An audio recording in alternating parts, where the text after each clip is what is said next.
Buenas tardes. Vamos a comenzar con las ponencias de esta tarde. Y tengo aquí a mi lado a Emilio Ruiz de Arcaute, que es licenciado en Bellas Artes y diplomado en Restauración, especializado en el Instituto de Conservación y Restauración de Obras de Arte de Madrid, en el actual IPCE, y en el Institut Royal du Patrimoine Artistique, el IRPA de Bruselas. Con una larga trayectoria profesional e investigadora, ha sido coordinador del Grupo Español de Trabajo sobre Conservación y Restauración de Arte Contemporáneo.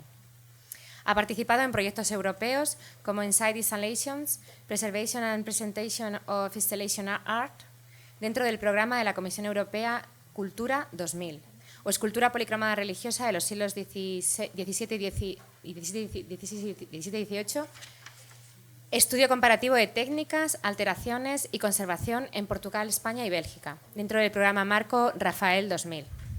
En la actualidad es miembro de la Comisión de Seguimiento del Plan Nacional de Conservación del Patrimonio del siglo XX.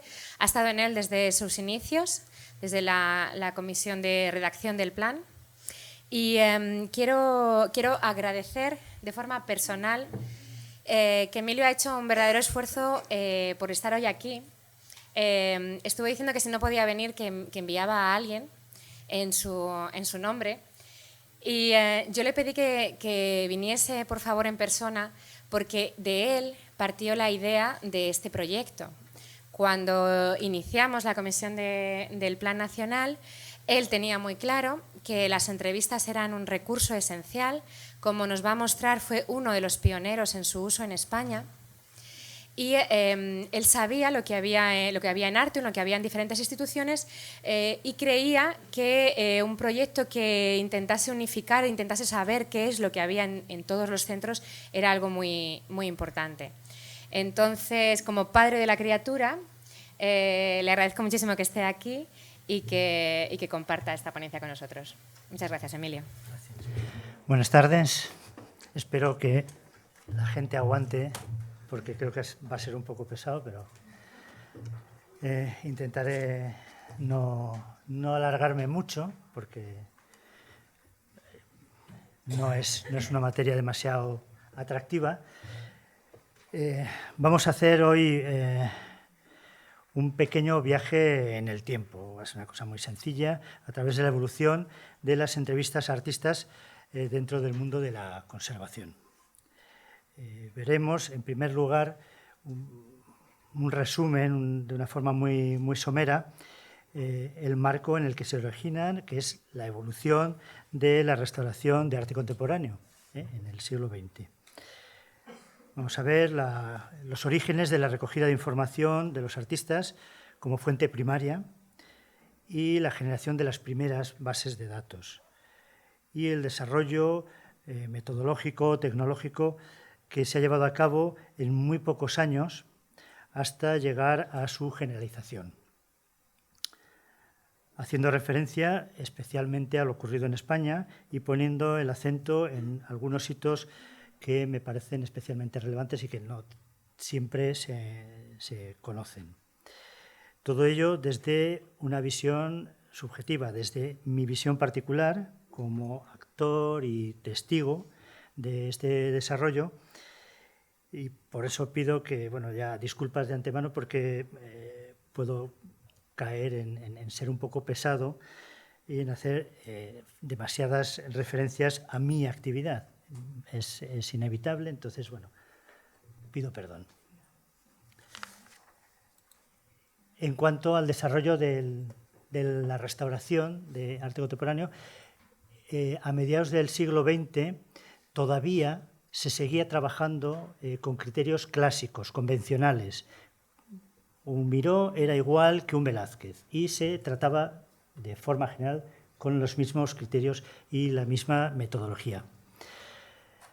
Es a partir de mediados de ese siglo cuando se empiezan a cuestionar esta forma de trabajo.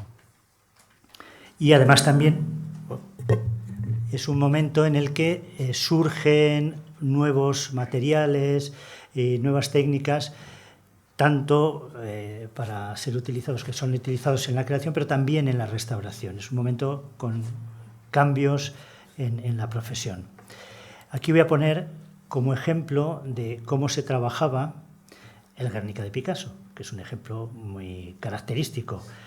Es una obra que se restaura en el MoMA de Nueva York y se restaura con criterios convencionales.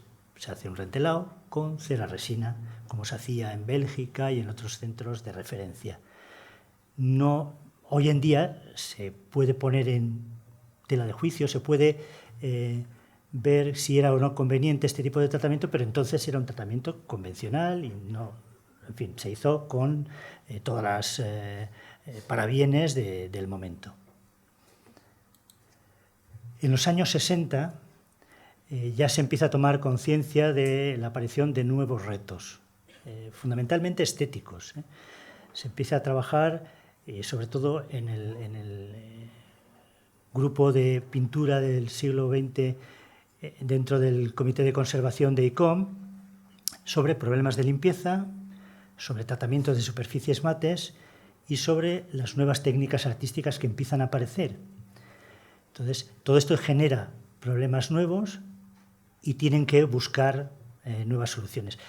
Estamos hablando de, como se pensaba entonces, se pensaba en pintura, era un grupo de pintura. Y aquí ponemos otro ejemplo, bueno, dos ejemplos, porque son dos cuadros de Miró, que son una pareja hechas a la vez, para David y para Emilio, dos nietos de Miró, que cuando los nietos crecieron se fueron cada uno a distintos sitios y Emilio en Estados Unidos pues decidió que la obra necesitaba una restauración y quien restauró también con criterios más o menos clásicos y le dio una protección al final. Eso quiere decir que modificó totalmente el equilibrio de los colores y marcó totalmente la pincelada. Normalmente es una superficie mate. Miró era uno de los muchos que en aquella época le gustaba trabajar con obra mate. Marca totalmente la pincelada y después de la restauración, como veis en este fragmento, después de eliminar los restos de barniz, sin embargo, no se llega al estado original, sino que la obra queda transformada. Eso muestra muy claramente que hay que tener muy claro qué tipo de obra tienes y cómo tienes que tocarla. El hecho de que ellos trabajaran sobre las superficies mates es porque se daban cuenta de que estaban pasando este tipo de situaciones que modificaban totalmente las obras. En los años 70 surgen ya nuevos criterios para afrontar la restauración y la conservación del arte contemporáneo. Se empiezan a realizar fichas con datos técnicos de las obras, se empiezan a realizar pruebas de envejecimiento y a ensayar sobre probetas, se empieza a tomar conciencia de la necesidad de respetar los aspectos conceptuales, las ideas que el artista tiene y quiere transmitir, y todo eso se empieza a implantar gracias o por culpa de Altofer, que es un personaje clave dentro del desarrollo de la teoría de la restauración de arte contemporáneo. Él estaba trabajando desde los años 60, crea el Centro de Conservación de Düsseldorf y pone en práctica toda esta metodología, que hoy todavía se sigue utilizando, porque es la que ha acabado siendo la forma de trabajo sistemática ante una obra de arte contemporáneo. Y sin embargo, en su momento tuvo que aguantar todo tipo de desprecios, insultos, era un loco, qué tonterías dice, ¿no? Y sin embargo, hoy en día, todas las personas que trabajamos en el mundo del arte contemporáneo sabemos que es la referencia de la restauración. A partir de los 90 hay un movimiento ya universal, la especialización de la profesión es ya una realidad, surgen numerosos grupos de trabajo nacionales e internacionales, hay una demanda creciente de especialistas para los nuevos museos que se están creando. En España es el momento en el que se crean la mayor parte de los grandes museos de arte contemporáneo y también hay una globalización de criterios, técnicas y metodologías de estudio y trabajo. Estos dos son ejemplos de proyectos en los que potenciaron la universalización de ese tipo de cuestiones, ¿no? Y hablaré más adelante un poco sobre ambos. Bueno, pues en ese contexto de cambio de mentalidad se genera la necesidad de crear bases de datos con información sobre las técnicas que emplean los artistas. Las primeras experiencias de recopilación de información de los propios artistas como fuente primaria son de los años 60, 70. Son pocas, son aisladas y por lo general suelen ser sencillas o esquemáticas. Pero hay varios hitos que marcan cómo se va generalizando, ¿no? En 1976 hay una conferencia en Long Island sobre el uso de las computadoras en la conservación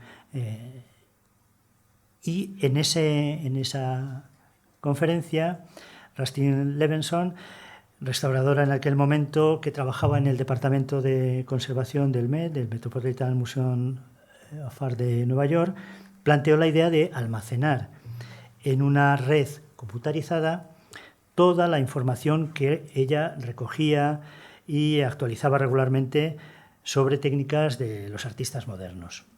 Ella tenía mucha información, iba haciendo carpetas físicas y decía que sería conveniente crear una red, crear una base que sirviera para que otra gente pudiera usarla y además que se pudiera actualizar de una forma mejor. Al año siguiente, en Düsseldorf, Altofer organiza un simposio sobre restauración de arte moderno, en el que, entre otras cuestiones, se plantea la necesidad de colaborar con los artistas de cara a la restauración de las obras. En el centro de Düsseldorf también, durante el periodo de 1978 al 83, realizan un proyecto sobre conservación de arte contemporáneo, aunque ellos ya llevaban desde los años 60 realmente trabajando en la acumulación de documentación sobre materiales, técnicas y formas de restauración, y generaron una primera base de datos todavía con tarjetas perforadas. O sea, estamos hablando de la arqueología de las bases de datos y esto, ¿no?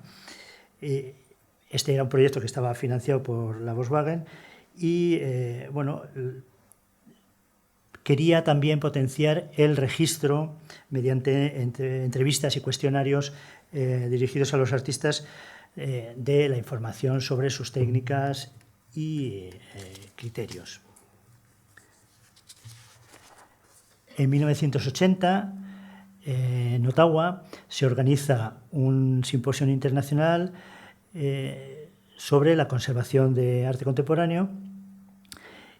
Se presentan varios trabajos de restauración en los que los autores habían aportado, los creadores, los artistas habían aportado información importante a la hora de las intervenciones y se plantea esa necesidad de recoger y registrar mediante cuestionarios y entrevistas ese tipo de información.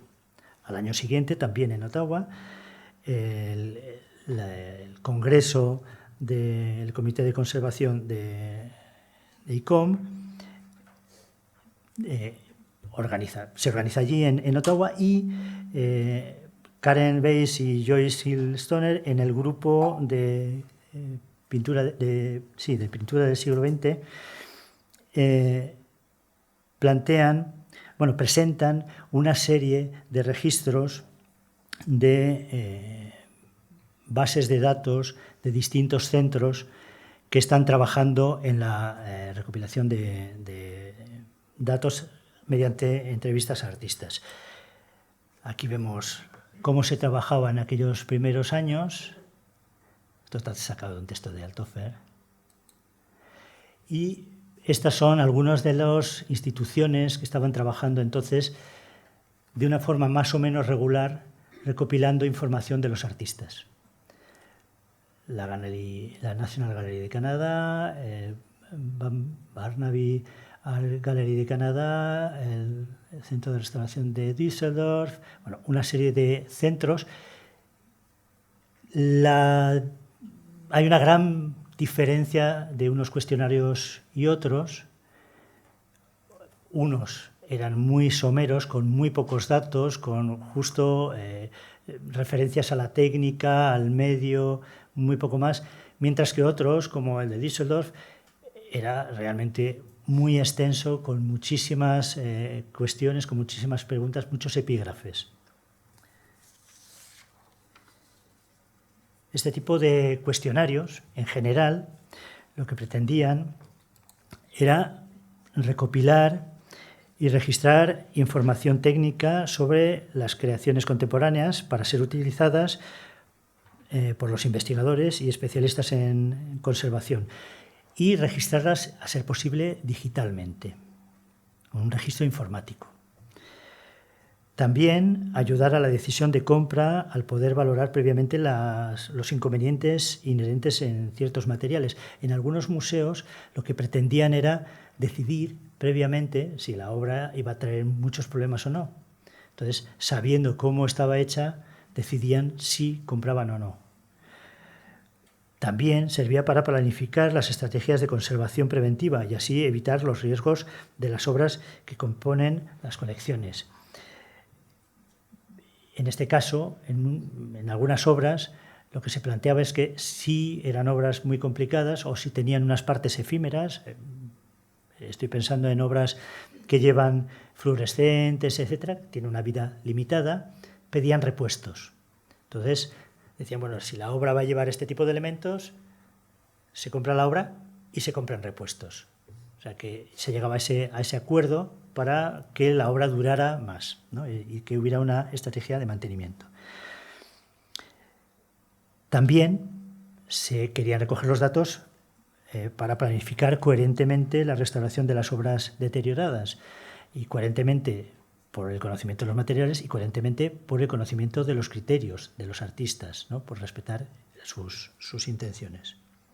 Y conocer la composición y características de los materiales sin necesidad de tener que hacer costosísimos análisis químicos, etc. Si tú ya previamente tienes información técnica, si sabes con qué materiales has realizado las obras, pues te puedes evitar una serie de estudios que, bueno, van a ser costosos.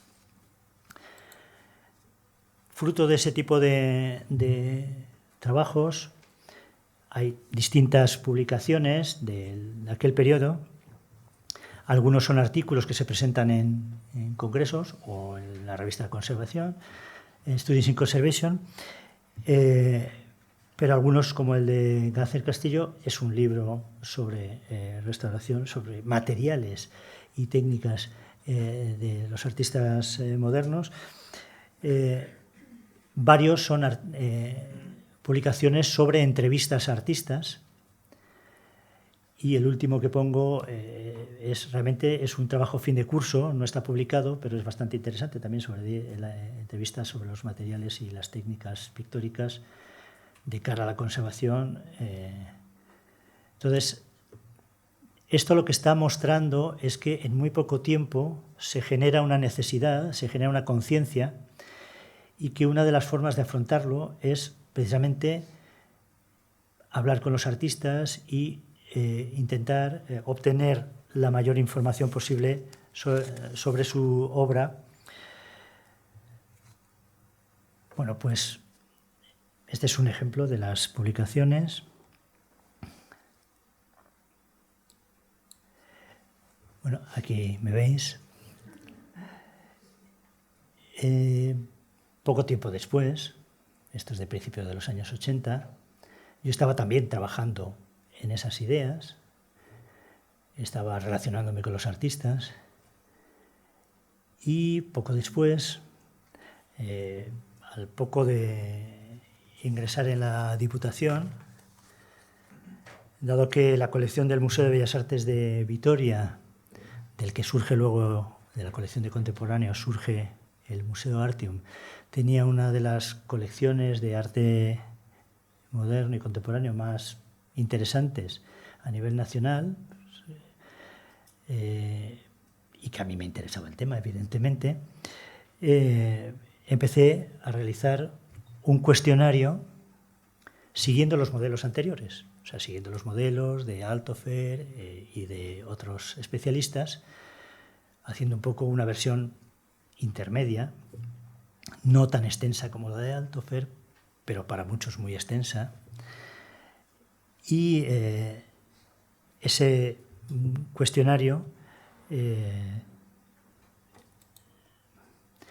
se diseñó fundamentalmente eso para recabar información de cara a posibles intervenciones, porque yo me iba a tener que encargar de hacer ese tipo de cuestiones, entonces necesitaba la información.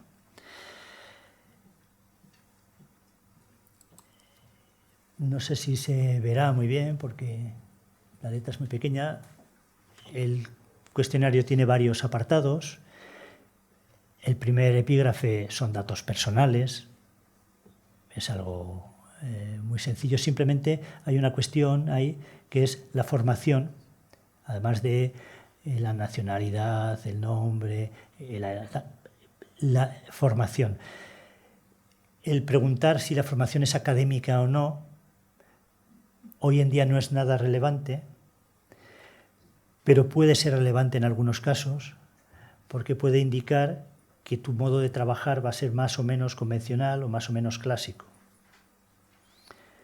El segundo apartado, que es un apartado genérico, datos técnicos de su obra, son preguntas genéricas sobre si hace pintura tradicional, sobre si hace escultura tradicional, sobre si hace pintura con métodos modernos o no tradicionales, etc. Son preguntas genéricas, son preguntas básicas. En el siguiente epígrafe ya se empieza a hablar de las preparaciones, los soportes. Los soportes. Entonces, se hace un listado de soportes. Evidentemente no están todos, pero son los más habituales. Se puede responder, este es uno de los problemas que hay con este tipo de cuestionarios, Altofer ya lo decía también, que claro, como se pueden responder, hacer respuestas múltiples, a veces no es... las respuestas de unos no son comparables con las respuestas de otros, entonces se genera información que puede ser muy diversa según las encuestas, pero individualmente son muy interesantes. Entonces, se hacen preguntas sobre los materiales, se da siempre un apartado de aclaraciones en el que nuestra intención es que se añada información, pero como veremos no siempre pasa. Después la preparación, qué tipo de preparación se aplica, si se aplica, si es industrial, si es artesanal hecha a mano. En las aclaraciones lo lógico sería poner si es hecha a mano, pues cómo se hace esa preparación, etc. Después la capa pictórica, en el que se dejan opciones además a respuestas mixtas, porque muchas veces hay técnicas mixtas que utilizan óleo, pero pueden utilizar también acrílico y pueden mezclar acuarela con óleo. En fin, hay ese tipo de opciones. Y finalmente la capa de protección. Un tema muy importante, como ya hemos visto, porque las protecciones, el tema de la protección es algo que caracteriza mucho al arte contemporáneo, el dar o no dar protección y el sentido del acabado de las obras. Pero también nosotros teníamos un apartado que iba dirigido a conocer los criterios de los artistas de cara a respetar en las intervenciones que se hicieran su derecho moral sobre las obras, porque ellos pueden decir que no se manipule, no se transforme su obra. Entonces, para respetar eso, había un segundo apartado en la que se hace varias preguntas que también son relativamente ambiguas, pero es que es lo que hay. La primera es una pregunta genérica, si tiene conocimiento de problemas con sus obras, ¿eh? Y qué tipo de problemas. Entonces, en ese caso, nos interesa saber si han tenido problemas con un tipo de producción o si un tipo de técnica les ha dado problemas, etc. La siguiente cuestión es criterios del artista en materia de conservación y restauración. ¿Cómo le importa, qué grado de importancia, si es ninguna, poca, mucha, la conservación de sus obras? Hay que tener en cuenta que hay artistas que trabajan con técnicas tradicionales y no les importa tanto cómo se deteriora la obra. Y hay artistas que trabajan con técnicas realmente efímeras y quieren que se conserve la obra perfectamente. Y eso nos puede, cruzando unas cosas con las otras, lo vamos a percibir, ¿no? Vamos a verlo. También se pregunta, es que no lo veo bien, sobre el aspecto acabado también, ¿no? Sobre el barnizado, si le da mucha importancia al acabado, etc. Se pregunta también sobre quién debe restaurar, quién debe intervenir su obra. Si nadie debe intervenirla, si es él, si es el artista o la artista los que tienen la única posibilidad de intervenir la obra, si quieren que sea el restaurador, pero bajo sus criterios, o si quieren que sea el restaurador independientemente. La realidad es que lo que más abunda es que quieran que sea el restaurador bajo el criterio del artista, pero hay de todo. Hay gente que dice que es tu problema y hay gente que dice que no, o que no se toque, ¿no? Entonces, hay otra pregunta que tiene que ver con estar pensando más cuando no es del artista, ¿no? Es quién puede opinar sobre esas cuestiones, a quién se le debe preguntar. El artista es uno si vive, pero después están el propietario, el crítico de arte, en fin, una serie, el historiador de arte, etc. Y ahí las respuestas son bastante variables, aunque suelen ser bastante críticos con algunas. Entonces, todo este tipo de cuestiones, como la última de si creen aceptable el que existan piezas de repuesto, ¿no? Para sus obras. Muchas personas trabajan con obras que son industriales y que se degradan. Entonces, una forma muy sencilla de repararlas es sustituir esos elementos. Antes hemos hablado de los fluorescentes, ¿no? Pues en ese caso son piezas que sustituyen a la otra y sin embargo la obra se mantiene a pesar de haber cambiado el objeto. Entonces, este tipo de cuestionario lo realicé y a mediados del 87 lo empecé a mandar por correo y se recibieron las primeras contestaciones en noviembre. En febrero del año siguiente, en el 88, presento el cuestionario en la revista Cian, en el número 8 de la revista. Pero ese mismo año se celebra aquí, en el MEAC, en el antiguo Museo Español de Arte Contemporáneo, todavía no existía el Reina Sofía como tal, aunque ya se estaba preparando, se celebra unas jornadas del 17 al 20 de mayo, organizada por la Asociación de Conservadores Técnicos de Bienes Culturales.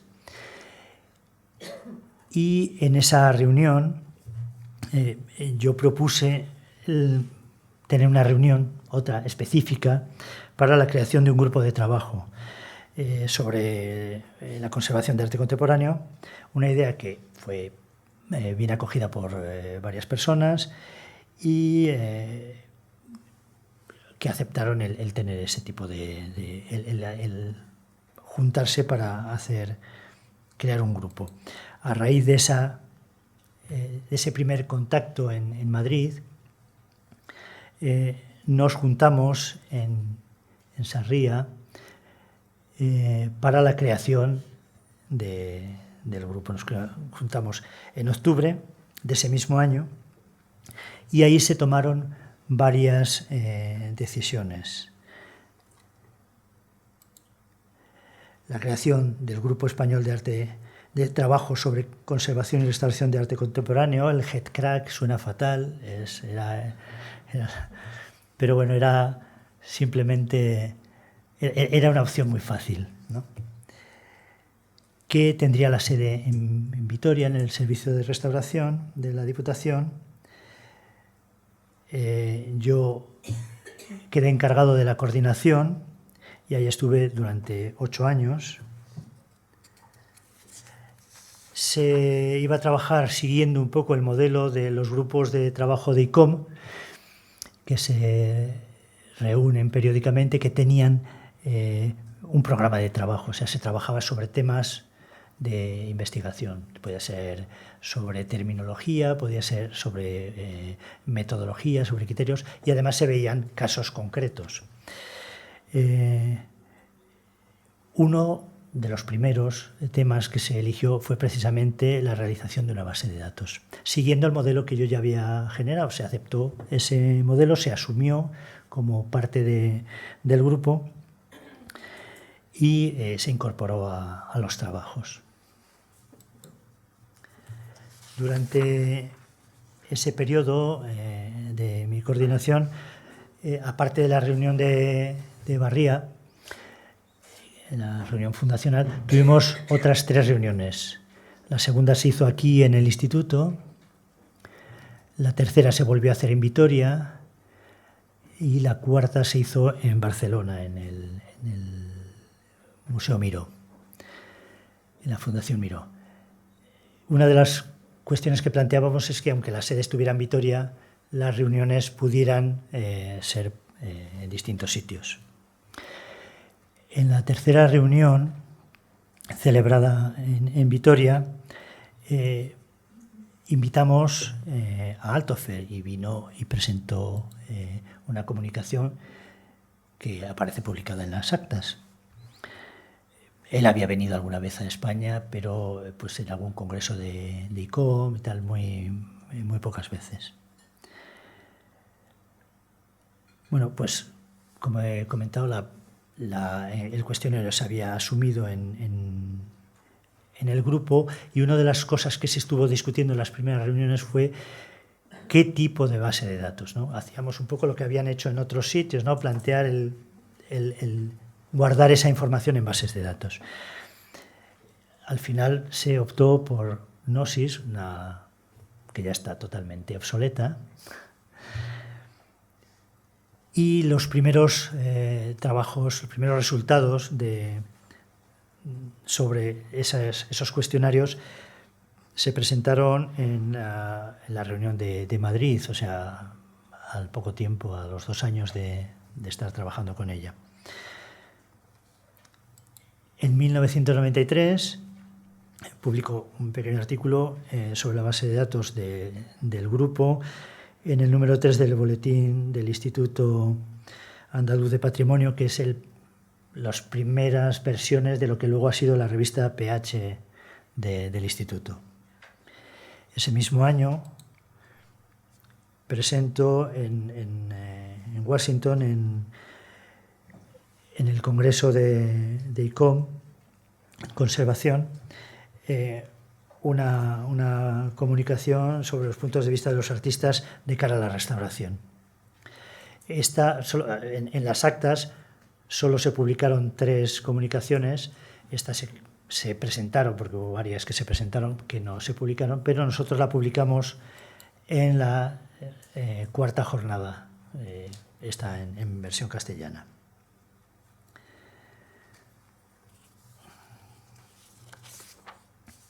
El uso que se hacía de este cuestionario, de esta base de datos, que estaba ubicada en Vitoria, en el Servicio de Restauración, como he dicho, aunque hay algunas versiones más o menos completas, porque había otras personas que participaron en la realización de cuestionarios, y entonces, aunque nosotros centralizábamos la recepción, hubo un momento en el que ya cada uno fue por su lado y se han ido completando de forma, me imagino que distinta. Todos estos datos tenían una función básica, que era la investigación general. Se podían extraer datos genéricos a partir de las respuestas de todas las encuestas, y crear medias o crear visiones así generales. Este es un estudio que es muy fácil hacer y que nos marcan, esto es de hace muchos años, estos gráficos son bastante antiguos, pero nos marcan cómo era la tendencia en esos momentos de ciertos usos o ciertas, por ejemplo, hoy en día las instalaciones serían mayoritarias y entonces no, cosas así. También se pueden hacer consultas puntuales, ¿no?, de encuestas concretas, y es verdad que en esto, ya he comentado antes, que son muy dispares. La de Oteiza es lacónica y además un poco como era él, o sea, que decía lo que se le ocurría en aquel momento, mientras que, por ejemplo, la de Antonio López es muy extensa y da datos sobre materiales, marcas, etcétera. O sea, hay bastante diferencia de unas a otras. Antes comentaba que nosotros, por problemas con la protección de datos personales, con la ley de protección de datos, pues resulta que no tenemos ese cuestionario abierto a consulta de todas las personas. Se pueden hacer consultas telefónicas o se pueden ver si se viene allí, pero no se pueden enviar y no se pueden tener todas, ¿no? En algunas aparecen cosas muy interesantes, como en esta, en el que Darío Villalba nos hace un gráfico sobre cómo ha hecho esas piezas, ¿no?, y en qué empresas, con qué empresas ha trabajado.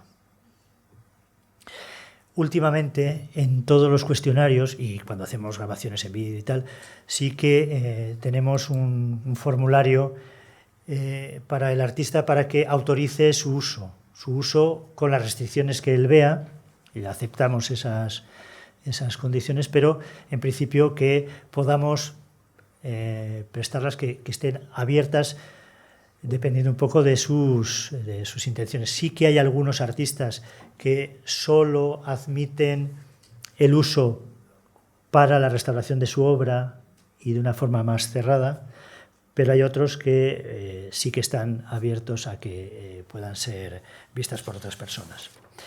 Como he dicho, después de 8 años, yo pasé el relevo a Pilar Sedano, que era entonces la responsable de conservación de arte contemporáneo en el Reina Sofía. Y entonces se modificó el sistema con el que funcionábamos. Se comenzó a tener reuniones anuales, siempre en Madrid, en el Reina Sofía, con mucha más asistencia de público, y aquí lo veis, bueno, el salón se suele llenar, con bastante más repercusión.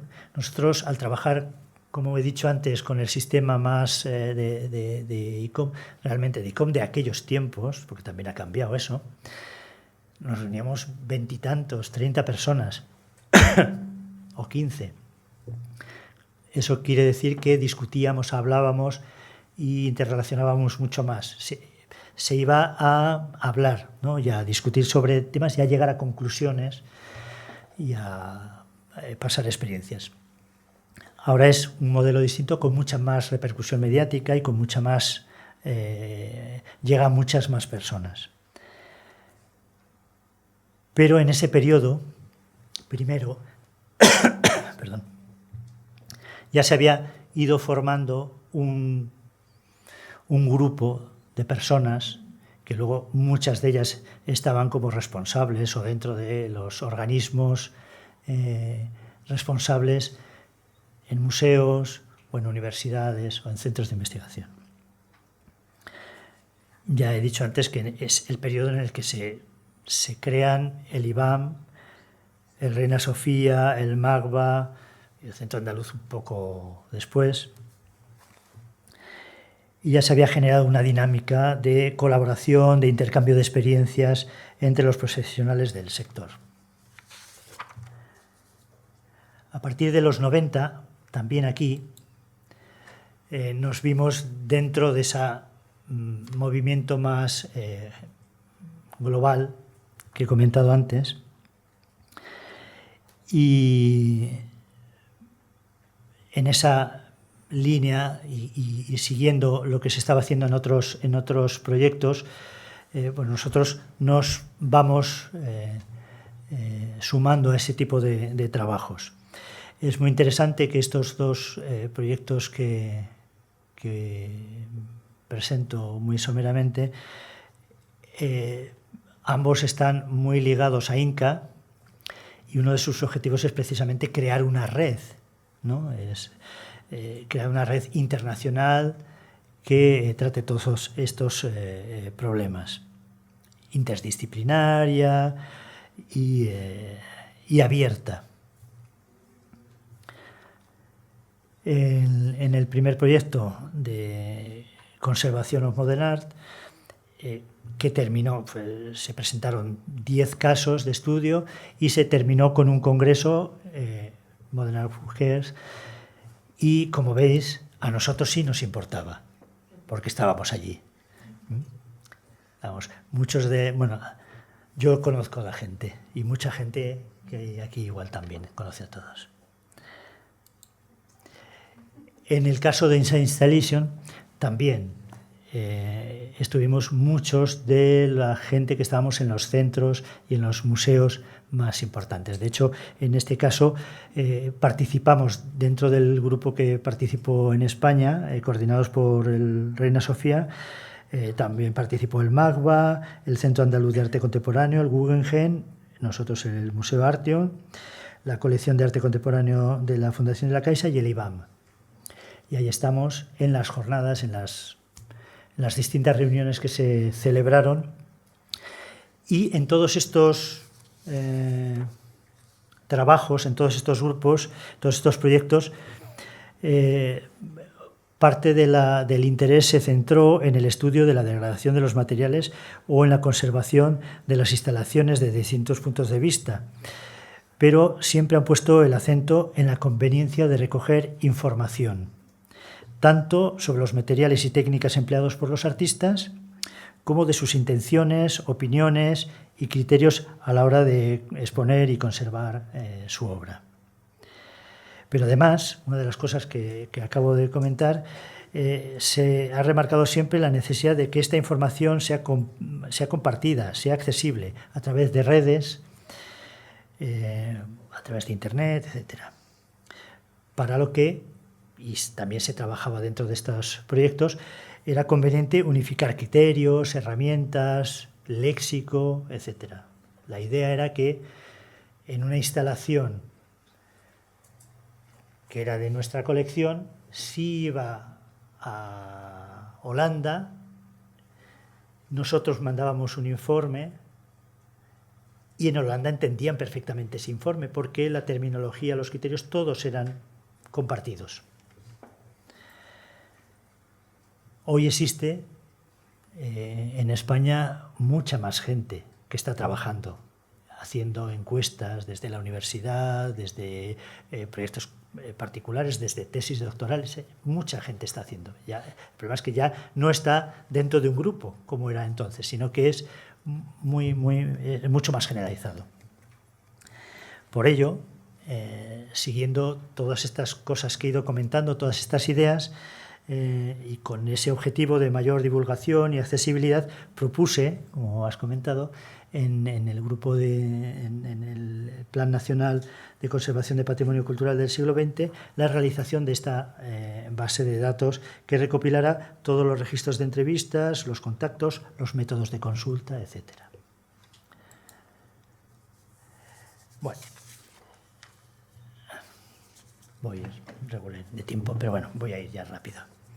En todo este periodo de tiempo, y es una experiencia personal, ha habido un cambio de criterio y de estrategia a la hora de hacer las entrevistas. En primer lugar, como he comentado antes, empecé enviando los cuestionarios por correo. Pero esto tiene un inconveniente, o varios inconvenientes. Muchas veces no se responden directamente, ven un montón de hojas, porque nosotros entregábamos el cuestionario, que eran 6 o 7 hojas, más una hoja en la que explicábamos para qué era, para que no se asustaran, que íbamos a ser respetuosos y que iba a tener un uso aceptable. Muchos artistas lo veían, lo abrían, lo cerraban, lo dejaban y decían, ya lo haré. Y ahí se podía quedar años sin hacer. Y cuando lo abrían y cuando se ponían a hacer, muchas veces no entendían bien el sentido de las preguntas, porque son preguntas, y yo lo sé, hechas desde el punto de vista de la conservación. Nosotros entendemos qué decimos y qué queremos saber, pero ellos no siempre. Y las respuestas suelen ser cortas cuando responden, no incluyendo pues, información que para nosotros puede ser interesante. A partir de la incorporación en el grupo de trabajo,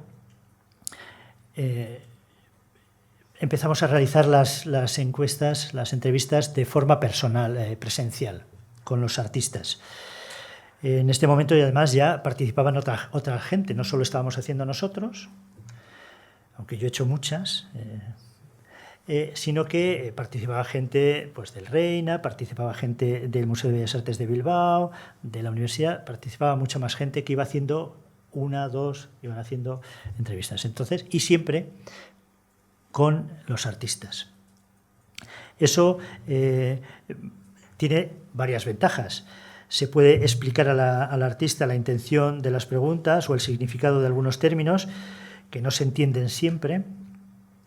Por lo general, se aumenta la cantidad y calidad de la información recogida. Se puede indicar al artista la importancia de incluir alguna información que para él puede ser poco relevante, que lo comenta, pero no lo va a poner. Y dice, no, pues eso, igual conviene que lo pongas. Y se tiene además acceso a otros tipos de detalles. Sobre todo si la entrevista se hace en el estudio del artista, etcétera, porque vamos a ver en qué medio se mueve, con qué materiales trabaja, etcétera. Y además, en la conversación va a salir siempre información que no va a quedar reflejada, pero que nosotros vamos a registrar. A partir de todos estos proyectos internacionales, en los que se ha trabajado mucho en la metodología de las entrevistas, hemos también modificado la forma de trabajo. Hoy en día sabemos que hay unas herramientas que se han desarrollado para etnografía, pero que nos sirven a nosotros. Y es que si queremos entrevistar a un artista, es conveniente que establezcamos primeramente una relación. Se recomienda que quedemos para comer o tomar algo y que en esa comida hablemos de las mismas cosas que se le van a preguntar. Que sepamos muy bien cuál es su producción, que vayamos muy bien preparados, pero que se haga todo ese tipo de comentarios de una forma relajada. Cuando luego se le pone delante de la cámara, el artista ya ha elaborado las respuestas, no le pilla de sopetón, y además está mucho más abierto a hablar con alguien que conoce. Entonces es una forma de que las respuestas sean mejores, más fluidas, etc. También hemos aprendido que hay que hacer repreguntas muchas veces, porque tú haces una pregunta y la respuesta no es sabes cuál es la respuesta, pero no ha respondido exactamente lo que tú sabes que él sabe. Entonces hay que volverle a hacer la pregunta de una forma que sí diga lo que realmente piensa, ¿no? Entonces hay muchas técnicas y que se han desarrollado, en concreto en Sage Installation, un apartado era las entrevistas y ahí se desarrolló muchísimo ese tipo de cuestiones y sobre todo cuando son vídeo entrevistas son técnicas muy interesantes. Voy a poner algunos ejemplos de cómo trabajamos. Esta es una entrevista hecha en el estudio del artista. Tiene la ventaja de que vamos a ver el estudio del artista, el inconveniente que hay que desplazarse. Y yo he estado durante años desplazándome y haciendo 3 entrevistas en un día, o sea, un poco loco, ¿eh? Pero bueno, está muy bien porque vemos más cosas. Y porque es un entorno confortable para el artista. Entonces, eso mejora siempre la respuesta. Esta es una forma convencional. Hay veces que el artista viene al museo y va a hacer una exposición, entonces aprovechamos para hablar con él sobre otras obras que tenemos de él, etcétera, y preguntarle las cuestiones. O una visita sin más y aprovechamos para plantearle dudas sobre un tema concreto, y en este caso estábamos una obra recién adquirida y que no sabíamos muy bien cómo tratarla, cómo estaba realizada, y con el artista es la mejor forma de resolverlo. O en el caso de algunos artistas y en este concreto, Moraza, que es muy reacio a rellenar el cuestionario, no lo ha rellenado todavía, es seguirle mientras está montando la obra. Entonces, registrarle mientras está montando la obra. Estos son formas de registrar, pero hoy en día hacemos, como hemos dicho, también videoentrevistas. Videoentrevistas convencionales, un entrevistador y el artista hablando, interactuando y grabando esas respuestas. Tenemos varias en las que simplemente tenemos la información que se transmite. A veces editamos, o que no debemos editar, porque el problema de la edición, nosotros es muy fácil hacer una grabación y tener el bruto de la grabación, editarla, porque no tenemos medios económicos, editarla es otro cantar. En este caso, por ejemplo, en la de Jacobo Castellano, tenemos también la grabación de la instalación de una pieza y tenemos también imágenes de la exposición. Entonces es muy fácil editar incluyendo esas imágenes. Porque si no queda muy frío, ¿eh? 2 personas enfrentadas. Aunque luego hacemos normalmente no más de 6 minutos, porque ya 6 minutos se puede aguantar, pero más no. O como en este caso, con Alba de Espragaro, que tenemos al artista, tenemos las grabaciones de la sala y tenemos a él explicando cómo colocar esas piezas múltiples que él fabrica, qué cosas son correctas y qué cosas no son correctas. O tenemos, este es un caso, antes habéis hablado de un artista muerto, es muy macabro decirlo, pero las personas se mueren. Es verdad, y hay veces que no hemos podido hacer una entrevista porque se ha muerto antes de hacerla, o hay gente que se ha muerto después de hacerla. En este caso, Teo Sabando sabía que iba a morir y durante un tiempo estuvo realizando una labor de colocación de sus obras en los museos, de adecuar ese tipo de cosas, y nosotros aprovechamos, porque teníamos que hacer una instalación que al final no llegó a hacerse, y hicimos una entrevista muy larga con él, en la que preguntábamos sobre esa obra de la instalación y sobre otras obras que teníamos en el museo. Entonces ahí estuvimos una mañana con él. Él murió unos meses después.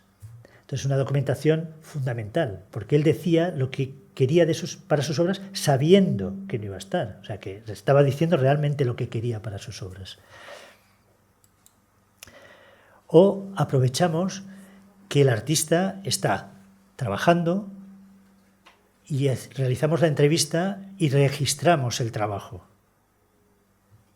Entonces él está explicando cómo. O realizamos directamente, grabamos al artista trabajando. Esta es una grabación antigua, y ya se ve el formato y la calidad, ¿no?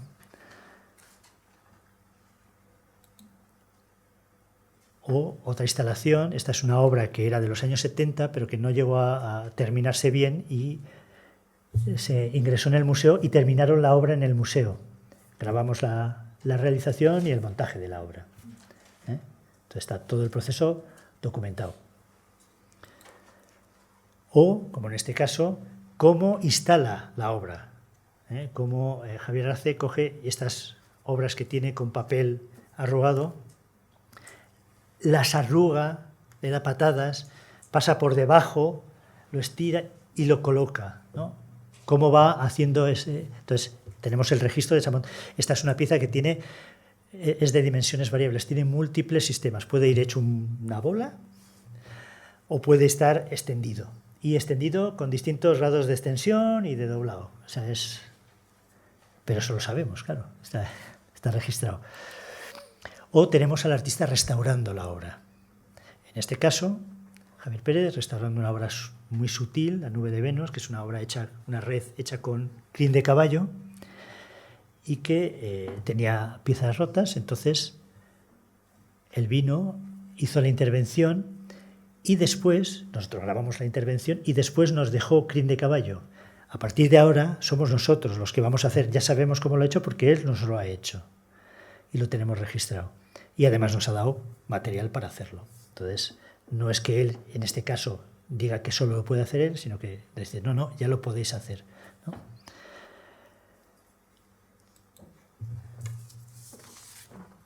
Bueno, ya para finalizar, como hemos visto, empezamos siguiendo esa ola que habían generado unos pocos especialistas. La recogida y registro de información directa de los artistas fue, en principio, una idea minoritaria. Se trataba de una excepción dentro de la forma de trabajar dentro de la restauración. En el origen, los formularios y los sistemas de registro eran simples, rudimentarios e inconexos. Eran lo que he dicho antes, la prehistoria de la informática. Pero se ha ido desarrollando, perfeccionando y universalizando a la par que los sistemas digitales. Una evolución que ha sido, en términos históricos, rápida. Se ha pasado de las primeras experiencias a finales de los años 60 con el desarrollo total, completo, a finales de los 90.